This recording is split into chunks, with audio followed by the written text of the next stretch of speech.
What is up, FBG fam? Welcome back to the channel and welcome back to another Genshin Impact video. Now, in today's video, wanted to talk about a particular topic that kind of been on my mind as well as on my good friend Khameo's mind, who we have on the video today. Khameo, thank you for joining me once again today. How you doing? I'm doing pretty good. How about yourself? Oh, I'm doing well, thank you. I appreciate you coming back on to discuss this. So, like I mentioned, we were talking about this off camera, and you know what, Cam? I'm just gonna go ahead and say it. We recorded a whole video. We had the video ready to go, and then my laptop decided to crash on me, and that video got corrupted. So, this is actually take 2 on this subject and on this video. I wasn't gonna mention it, but I'm like, you know what? They have to know that we did it once before, and I'm super sad about it. Anyways, the the topic at hand that we're going to be talking about is the wasted potential of Genshin Impact. Now, really quickly as a disclaimer, both Khameo and I both love this game. Obviously, we love this game. We play this game a lot. I've been playing since day one, and I don't want you guys to get the wrong impression. But with 2.2 being a bit of a lull, a bit of a filler arc for me, it gave me the opportunity to step back and see the game for what it really is. And, you know, the best thing that we came up with is just wasted potential. Now, we do want to get your guys' comments and opinions down below. Let me know what you guys think and let me know your thoughts about this subject in particular. But, Khameo, like I mentioned, we were talking about this earlier. And when you take a look at the game of Genshin Impact, it's a fantastic game, right? At face value, it's a great game. It has a lot to offer, and if you're looking for a game to just jump into and to not have too much high expectations for, this game is really going to be great for you. But when this game was released, there was a lot of high expectations, especially from day one players. And for me personally, I expected this game to go in a certain direction, and there have been some extremely hype moments. There have been some extremely great moments in the game, but as a whole, I have to say, there is a lot of wasted potential with this game, and that's what we're going to go ahead and talk about. So, Khameo, just really quickly, give me your thoughts. What are your opinions about the game and the wasted potential that we're seeing with it specifically? Alright guys, really quickly did have to go ahead and interrupt the video because I have to mention GamerSupps, the sponsor of the channel. So GamerSupps is a fantastic product that will give you energy, but not only energy, it's keto friendly, has no sugar, and they also came out with a brand new caffeine free product to where if you're like me and you drink a lot of water, I drink a lot of water throughout the day, but sometimes when you drink that much water, you get kind of bored of it, and so you want to spice it up. I used to use Crystal Light and things of that nature, but now with the caffeine free product of GamerSupps, I go ahead and throw that in my water and it tastes great, but it doesn't give me the energy. So I have something that's great tasting that I can sip on all day long and not have the energy. So caffeine free is out now. You definitely want to go ahead and try it. My most favorite flavor right now is waifu candy. I use that first thing in the morning. It gives me great energy and it tastes amazing. Tastes just like cotton candy and it gets me going. Once again, 0 carbs, 0 sugars, no fillers, and it gives you the energy that you're looking for. And then once again, if you want the caffeine free, so you have something to sip on all day long without any more energy, then you got the caffeine free that you can choose from as well. Not to mention that they have some spicy waifu cups that you can put this product in and it looks amazing, and you have something that you can stare at while you're grinding the game, whether it be Genshin Impact or something else. They also have free samples that you can try if you want to try some of the free samples as well. If you want any of these products, go ahead and use the link. It's in the description down below.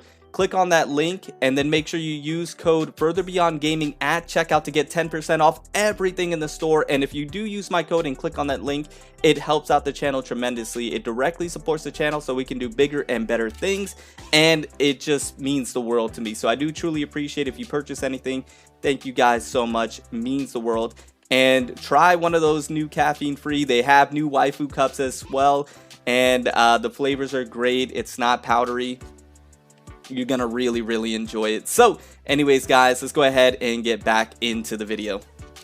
All right, let me just start off by saying take one was absolute fire, and I'm so sad that you guys don't get to see that. It was was we were on point, we were rocking and rolling, we were nailing down topics, right, and then it just crashed. It exploded on me, and I am so upset about it. Yeah, everything was hit perfectly, you know. It's bad.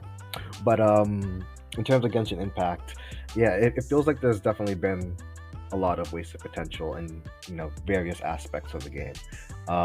Things like the story, you know, the story is good. The story is good, but it feels like it's leaving a lot to be desired. You know, like it feels rushed. I said this before in one of the podcasts that it feels like it feels like having the entire Marvel Cinematic Universe summarized to you, right? It feels like there's a lot of stuff missing, stuff that's incomplete, stuff that's been skipped, you know. You look at characters like Kokomi. In terms of her story, she's supposed to be this, you know, military strategist genius, but it doesn't really come across that way in the story. Right. Yeah, I agree with you. And Khameo, let me just say, and you let me know what you think. It feels kind of weird talking about this all over again because we just got done talking about this. Yeah, definitely does. But you're right. The story, it feels rushed. Now, there's certain aspects of the stories that has been great, and there's certain aspect of the story that has been hyped, much like this game. But there feels like there's a lot left to be desired, and a lot of times, especially, and I mentioned this before, it never felt more prevalent than with the Inazuma story. When we got the Inazuma story, once again, a lot of hype moments. There were some really great parts of it, but when you wanted them to go more in depth about something, for example, Kokomi, you wanted to know more about this character, why she's a master strategist, show her master strategist in effect, actually her doing something that warrants that title. Exactly. You just don't get it. You don't see it. And now people are asking, well, she's this master strategist, but why? Are we just, and like you said in the last recording, are we just simply supposed to take your word for it because she's not displaying it anywhere? If anything, she's displaying that she's not the greatest master strategist, you know, with the whole Fatui thing that happened that we talked about before.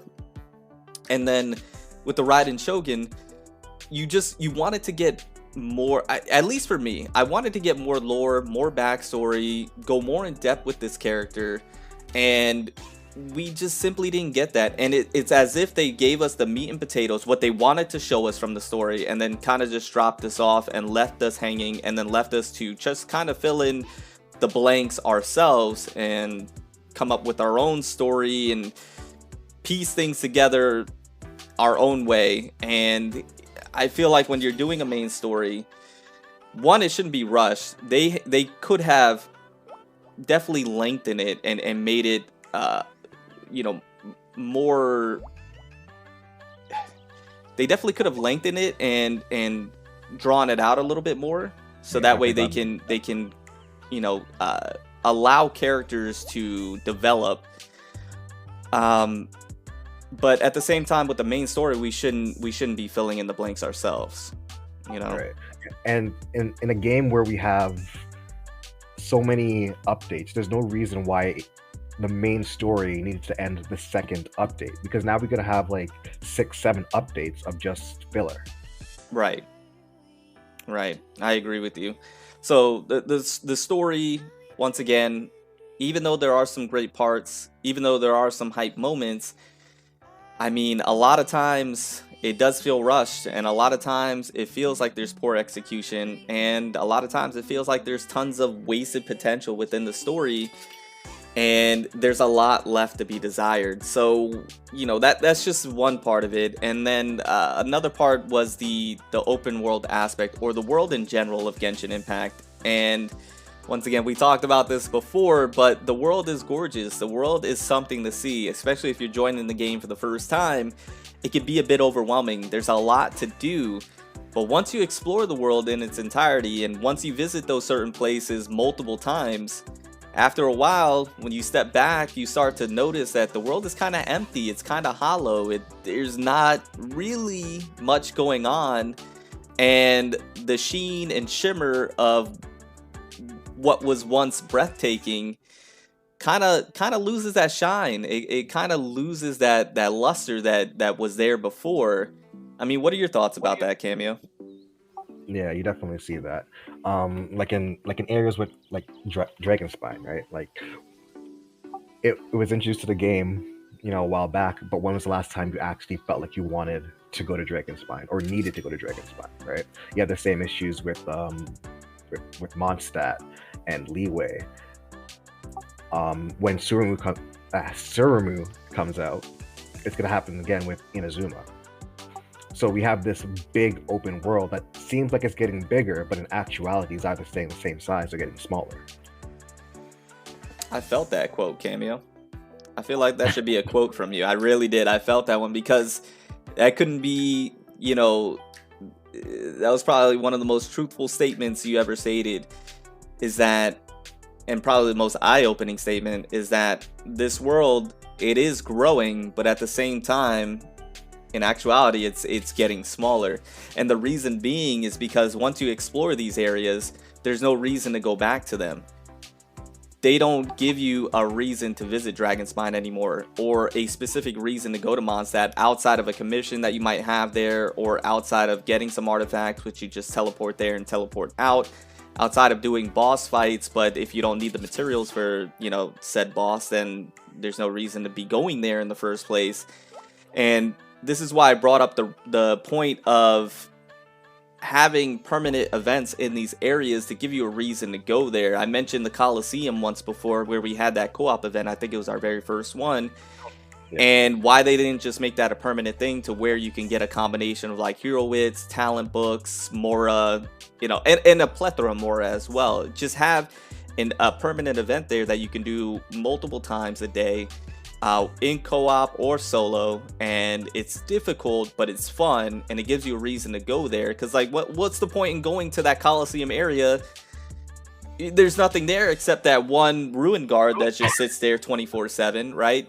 Same with Dragonspine. Why not have a permanent event there in Dragonspine that gives you a reason to go there, to grab some materials that you can get a couple of times a day, co-op it, solo it, but it gives you a reason to go there. It gives you a reason to visit that area. It can be the same for Leeway, it can be the same for Inazuma, but the problem is that they don't make these events permanent. They make them temporary, and then they bring them back sporadically sometimes, maybe.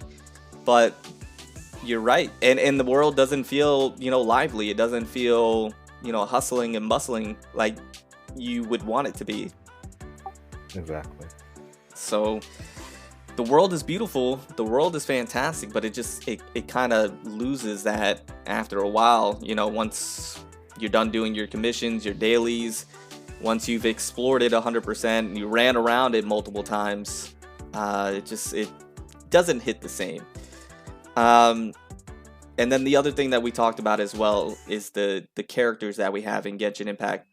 The characters are absolutely fantastic. They're all unique in their own way, and their designs are top notch. If you're looking at any gacha game, if you're looking at games in general, Genshin Impact and the designs that they have for their characters and their uniqueness and personality are, 5-star. They're top notch. They're A grade, whatever you want to call it.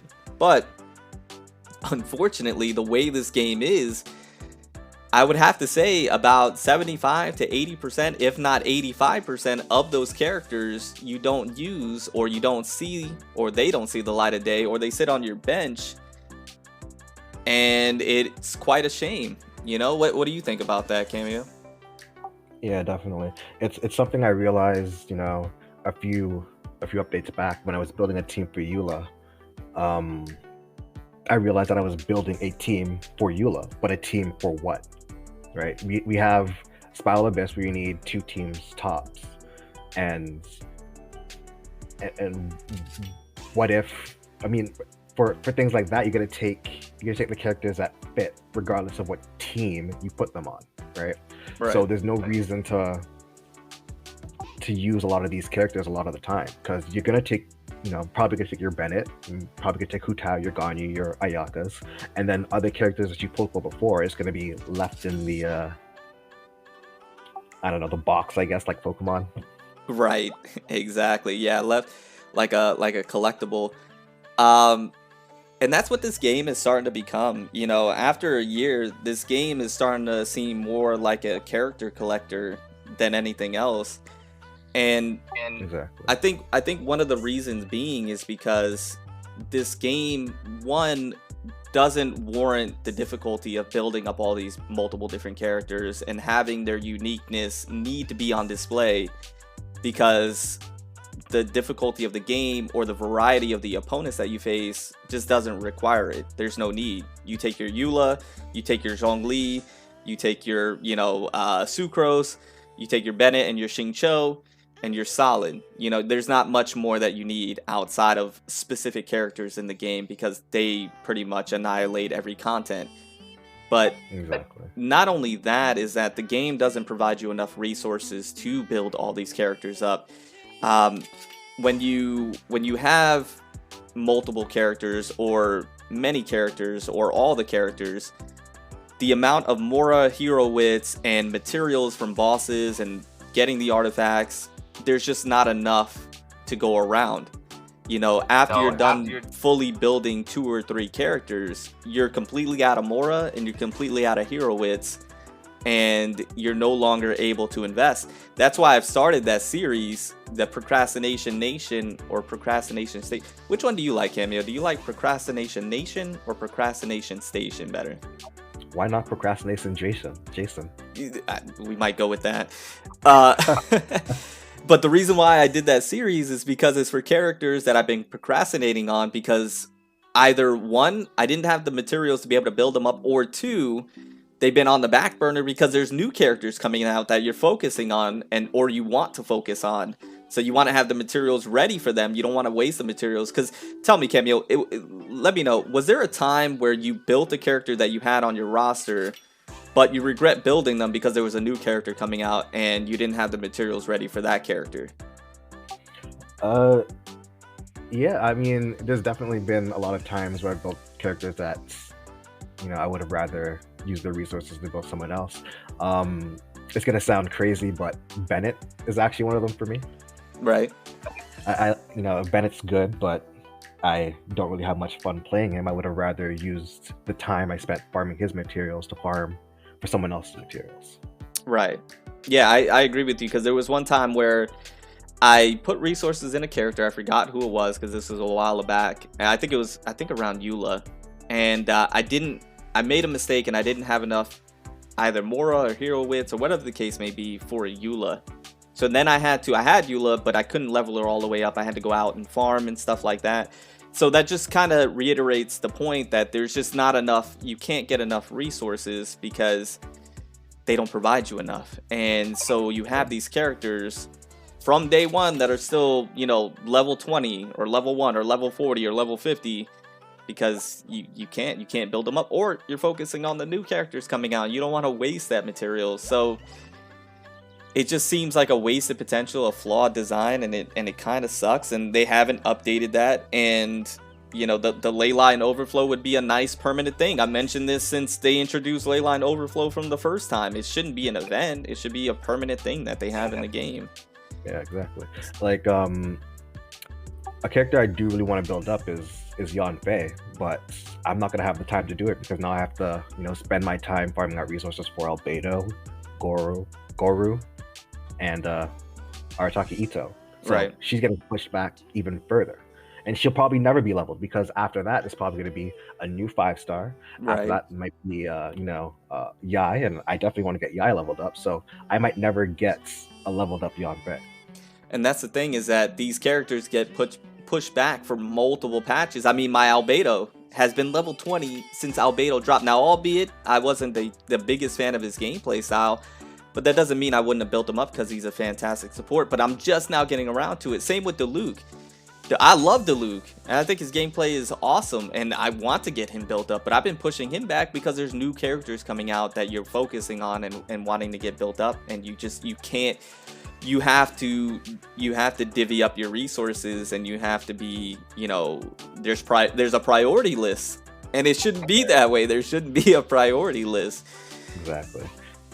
And that's even true with things like boss material, especially because when a new boss comes out and a new character comes out with them, if there's 2 characters you want to level, you have to pick one. Right. And for the next 6 weeks, they get all the boss materials. Doesn't matter if you want to level up this other character. Like Kujo Sarah came out with Raiden Shogun.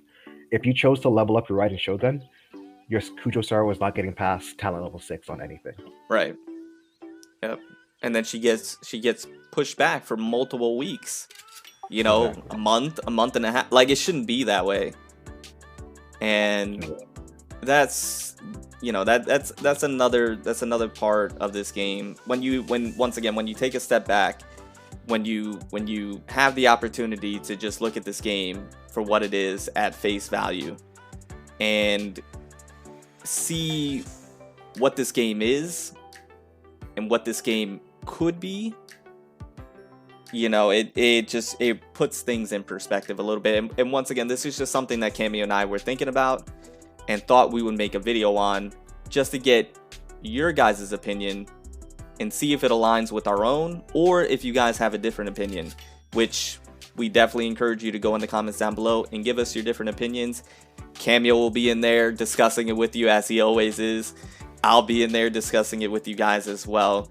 And once again, this was just something that we were thinking about with this bit of a filler arc that we have for 2.2, and we just wanted to talk about it with you guys. So I think that's everything, Khameo. Was there anything else that you wanted to add before we get on out of here? Just that I feel like in all the aspects we talked about, MiHoYo's giving us maybe like 60%. I want to see them take it up to 100. I want to see them give us the best story, the best content, and the best, you know, open world to play around it. And I definitely want to see what you guys would rate this game. Like, what would you actually rate this game, unbiased, from, you know, like a Google Play score from 0 to 5. What would you guys rate this game? Right. Yeah. Khameo, really quickly, what would you rate this game?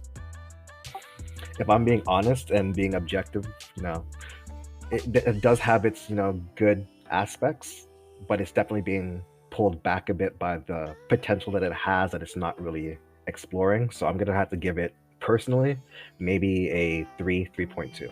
Yeah, I was gonna say a solid 3. Like middle of the road. Like for me, it's like a B. It's like a B, maybe a B plus during the hype times and the good moments. But I would have to agree with you. So yeah, in the comments down below as well, go ahead and give us your grade, along with your opinions and your thoughts. And I know I'm gonna have somebody in the comment section saying how many times he said in the comments down below. Listen, I care about what you guys have to say. I really do.